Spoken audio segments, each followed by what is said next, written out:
Hello and welcome back to another episode of How I Shot It. I'm Michael Voloshinovich, and in this video we're going to be focused on shooting on the beach. So we're going to be looking primarily at this image here, but we'll touch on a few other ones from this series as well. And in general, we'll be sort of talking about tips and tricks for shooting and lighting on the beach.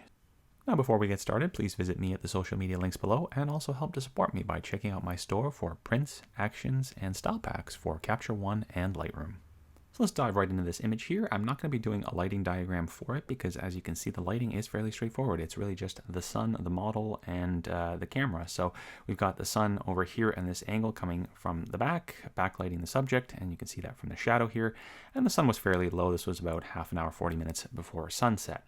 So we'll talk about sort of general tips in terms of filling lighting and things of that nature. But let's go ahead and just look at the raw adjustments that I did for this particular image, because it started out life right over here. And so as you can see, the original has a bit of a yellow color cast, and that is because this, the sand itself is fairly yellow, and so that's giving us this yellow color cast, but also the fact that the sun, the temperature of the light was also fairly warm, so we end up with this sort of yellow image that we need to neutralize a little bit before we get it into Photoshop. And so that's just a simple white balance adjustment. So if we go into here, actually let's take a look. We've got 4839 on the Kelvin and then minus 3.5. on tint. If we look over here, we've got 4700 and 3.1 on tint. So just cooling it off a little bit and taking out some of the green color, getting it a little bit more magenta. Obviously, if you go too far with it, it starts to look bad as well. So you really kind of have to exercise some restraint on that there. And so in here as well, as far as exposure adjustments, that's where I think the majority of the change was made at the raw level, because if we look at this original one and then the adjusted one, we can see that overall we have to brighten the image a little bit, and we've got some harsh highlights in a few different areas that we need to also address, and some of the shadows are perhaps losing some detail, and we'd like to add some contrast. So that is exactly what I've done here. I've got two separate luminosity masks here that we're going to talk about in a minute.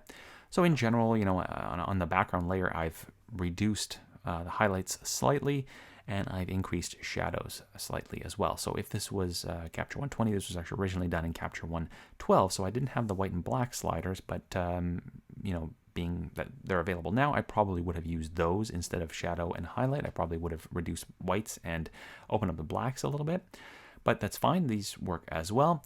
And a slight bump in contrast just to get a little bit more contrast back. You tend to lose a little bit whenever you've got a backlit image. And further, I'm trying to get back some of the midtone contrast through the clarity adjustment here. So I've gone a little bit further than I traditionally would. I've gone to a clarity adjustment of 10 and structure of 2.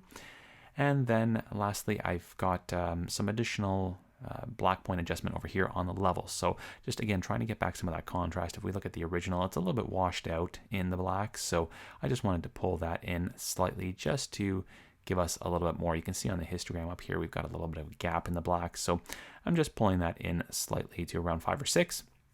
And then in the shadows here, I've actually done a little bit of shadow recovery just to get the detail back. So even though I've done kind of an offsetting adjustment there to make the blacks darker, I'm trying to do that to get the contrast. So I've nudged this a little bit in the interest of getting contrast, but then coming back here, I'm trying to get a little detail back out by isolating just the very dark areas through a luminosity mask. So if we look at this luminosity mask here, you can see that it's just isolating the darker areas over here. And I've got a whole separate video on luminosity masks with Capture One, so take a look at that. And so once I've got that luminosity mask, I just nudged the shadow slider a little bit to give me a tiny bit more detail there. So if we zoom in here and we turn this off, you can see that I'm just losing some of the pattern and the finer details within the fabric. So I just wanted to make sure that I don't wash all of that out and keep a little bit of that information in my Photoshop file. So that's why we have that recovery. And similar to that, we've got a highlight recovery. So if we look at the mask there, you can see that that isolates really just those really, really bright highlights where, sort of rim lighting our subject. And so if we zoom in here and we look at some of these areas, let's turn off our mask and we just kind of toggle that on and off. You can see that the adjustment is subtle, particularly in the hair. Like in this area, you can see that by bringing some of that back, we're getting a little bit more detail there. There's some areas that are still, almost pure white, but that's okay. I mean, if we wanted to recover those, we could. We can keep going with this white slider, but I also didn't want to entirely, sort of wash out that rim lighting. So I just made a fairly dramatic adjustment in the highlight slider. Again, with Capture 120, I probably would have used whites here specifically. And then also, if you look at this area within the skin, it's just getting back a little bit more detail, keeping it from being pure white. It's just giving us some actual color values within those areas. So that is the purpose of those luminosity masks. And again, they're very quick to create, so it's certainly worth it if you've got this sort of image. And then the last thing that I did on the background layer was just brighten the overall image here using curves adjustment here on the RGB curve. I just bumped it up around the midtone. So if we look at the before and after there, you can see that that just brightens it a little bit, gives us a little bit more information to work with as a good starting point. Now, before we dive into Photoshop, let's just quickly talk a little bit about lighting and shooting strategies when shooting on the beach. So obviously you can shoot, at any time of the day, but if you're shooting at midday where the light is very harsh or coming in at a very steep angle, which is, tends to be from very high above, it just doesn't really look good without any sort of manipulation of that light. So in, an image like this, if this was shot at midday, you would have to have either some sort of a very large 6x6 scrim with a diffusion fabric behind and above the subject, which would soften up that light, or you would need some sort of bounce down from the front here and then bouncing that light. So again, that would have to be ideally a very large bounce. Small reflectors tend to give you a hard light bounce and it doesn't really look as good and it tends to blind the model. So something like a white 6x6, California sun bounce, something like that will look really nice. The obvious downside of that is that you need a team of people to help you with that. You're not going to be able to hold a 6x6 on your own, nor are you going to be able to mount one above the subject. You're going to need to have either C-stands or people holding it, especially on a windy day. So that's not necessarily always a viable solution, especially when you start getting into large teams. Then you might have problems with having to get permits because there are actually rangers on the beach sometimes and they do ticket, especially on more popular beaches. So generally I tend to prefer, using no equipment, just me, model, camera, sometimes a makeup artist, and just keeping it simple. So to do that, you either have to shoot closer to the morning or closer to sunset. Now, in the case of, for example, this image here, this was shot, again, closer to sunset, but this was about 2 hours off of sunset. So we can see that the light here is still fairly harsh and, it wasn't terribly flattering on just, a standard sort of standing pose. And for that reason, for example, I brought the model down close to the ground. And what that basically does is that it has the sand act as a reflector for me. Would this work, in the middle of the day, like at noon, for example? It would work to some extent, but again, the light quality wouldn't be as nice. So, at that time, you'd probably want to diffuse the light above the subject to get a really nice quality of light. Now, the other thing that we can see here is that if we actually toggle this highlight luminosity mask off, it was still quite harsh, but there's a lot that we can recover from this, especially, for example, like if we use the white slider, we can really get back to something where we have a lot of the detail that we need and have a workable image without a ton of equipment on site. So that is one of the tips that I'll give you, is that when the light is harsh, at the beginning of your shoot, try and bring the subject close to the ground and use the sand as fill. Now, obviously this won't work if the sand is very dark, but generally speaking, sand tends to be light and it tends to work as a good reflector. Now, something similar that I've done over here is I've actually put the model close to this rock. So the sun is actually behind her coming in this way. And so we see a little bit of that rim lighting happening around her head, but then the rest of the body is, sort of obscured from that really harsh light. But again, we're still getting some bounce from the sand up front here. So we don't really have any overly dark shadows, even though we're working again closer to, 2 hours before sunset. So the light is still fairly hard and not necessarily at the best angle.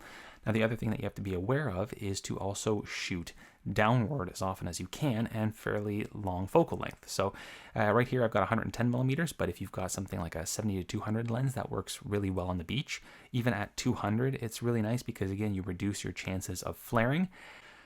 So that is the other tip, is to try and use, generally speaking, a telephoto lens of some sort. Wide angle lenses don't really work, both from a flaring standpoint and also compositionally. They tend not to look great when shooting on the beach.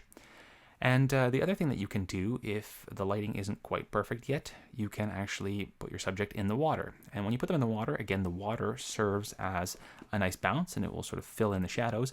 But the other thing that you risk when going in the water is that there is too much bounce. And that amount of bounce is actually, again, causing your lens to flare, and you lose a fair bit of contrast. Now, in the case of this image, I actually wanted that sort of softer, more, airy feel, and so it worked in this case. But if that's not what you're going for, then again, make sure that you use a really long focal length, closer to like 200, and you actually stay out of the water. If you stay far back, you should be okay. You won't have any flaring issues, and your subject will be nicely filled. So those are kind of the different strategies that you can take. Generally speaking, I tend to prefer shooting during the sunset portion of the day as opposed to sunrise, because with sunrise, the best light that you're going to get is right at the beginning when you and the model aren't really warmed up, whereas at sunset, the best light is towards the end when you and the model are warmed up. You kind of have a feel for the location, how the model's posing, and you're a little bit more comfortable. So by then, you're going to get your best shots when you have the best light. So that's sort of my main tips for working on the beach. Obviously, you can use things like strobes with diffusion, but I tend to find that strobes for filling in shadows, they never really look natural, and sometimes getting that balance between the natural light and the strobe light is a little bit tricky, so you're really introducing another factor in there. But if you're trying to go lightweight and you have like a really small battery pack that you can carry with a small strobe with some sort of diffusion, it's definitely worth experimenting with, but I do tend to find that it never looks as natural as sort of incorporating the model naturally within the environment and using what is around you to provide some bounce. The other thing that can actually work as well is sometimes I will place a model next to a rock face. So for example, in Malibu, we get a lot of rocks on the side of the beach, and those rocks tend to be light colored, and they will actually serve as a fill as well. So if you've got light coming in and there's a rock over here, it will actually bounce some light as well. So just kind of look for different features around you that can serve as a fill whenever you're dealing with harsh lighting conditions. So that's it for those. Now let's go ahead and take this image here. So we've prepared it. This is our sort of prepped image, and we want to get it to this form here inside of Photoshop. So the first thing you can see that in Photoshop, I did crop down the image.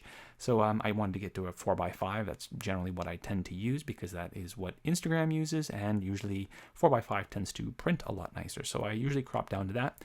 And as you can see right off the bat too, I've done some cleanup on the background. I don't really like tons of extra sort of noise within the background in terms of, the sand having footprints or whatever. So I will take the time to actually clean those up. Generally, you don't have to deal with footprints if you're actually shooting where the water comes in, and that is what is happening here. The water luckily washed out most of the footprints, but we had some stuff in the background here that I just wanted to tidy up. So that is pretty immediately obvious. But as for the rest of it, let's go ahead and jump into Photoshop now and talk about the changes that I made there.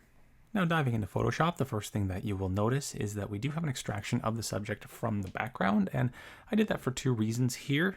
The main reason was that I'm going to be making some exposure adjustments on the subject just to even things out, and I'll show you that in a moment.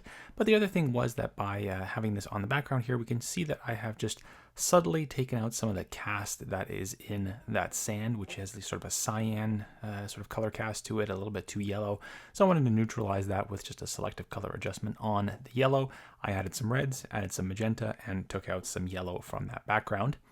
And then most of the work obviously was done within our subject grouping here. And the first thing that we'll talk about there is actually this local group, which let's just turn that on and turn off the dodge and burn. And you can see the effects of that. So the one thing that we have here is to actually brighten up this top portion. I just wanted the face of the subject to be a little bit more pronounced. It was a little bit too dark to begin with, so you can see that there. It just doesn't really stand out enough for me. So I did brighten that up, and that is this adjustment over here. And then with the selective color, what I wanted to do was there was a fair bit of redness and magenta in sort of these areas here. And some of these other areas didn't have it, particularly around the arms here. So I just created a mask of that and just added a little bit there just to make that a little bit more red and match the rest of it. So that is some local adjustments. And again, thanks to the fact that I have this extraction here, I didn't have to be too careful with these masks. Like this top mask here, just make a quick selection, blur it, and then the actual mask here will take care of everything else, and it won't affect my background.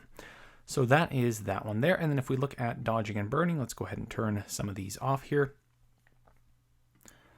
And then actually let's go into black and white. So for the actual main dodge and burn, you can see the effects of that there. It's just a matter of evening out some of the skin that is, patchy in some areas. So we wanted to make that more uniform.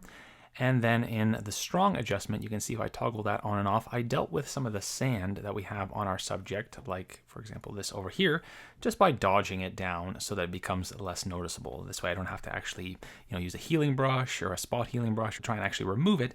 I just simply made it less noticeable by dodging it down. So that is done within this strong dodge and burn group. And then lastly, we have our contouring, which just helps to sculpt the body a little bit more. And if we combine all of that, we can see that is sort of the luminosity-based adjustment there, and turning off the black and white, we can see those adjustments add up to something like this. And then in terms of grade, again, it was fairly straightforward. The effect of that is just this here, and really the majority is actually just the color balance adjustment here, which took out again some more yellow and made it a bit cooler, and the blacks adjustment here, which just added some blues into our shadows. So overall, that's really the bulk of it. There's a little bit in terms of saturation. You can see I've desaturated some of the reds, and then in terms of skin tones, I've again taken some of the redness out, and that is pretty much it. So very straightforward in terms of Photoshop. The main thing was really just that extraction, balancing out exposures, adjusting some of the skin tones so that they match relatively well, and then some dodging and burning just to even everything out, make the subject look perfect. And then this particular correct layer, there's really nothing in here. This is just sort of a can group that I have. So all of that together, we can see that is what we get from it. And so that's all I've got for this particular episode. Hopefully you found those tips and some of this retouch walkthrough helpful, and we will see you in the next one. Bye for now.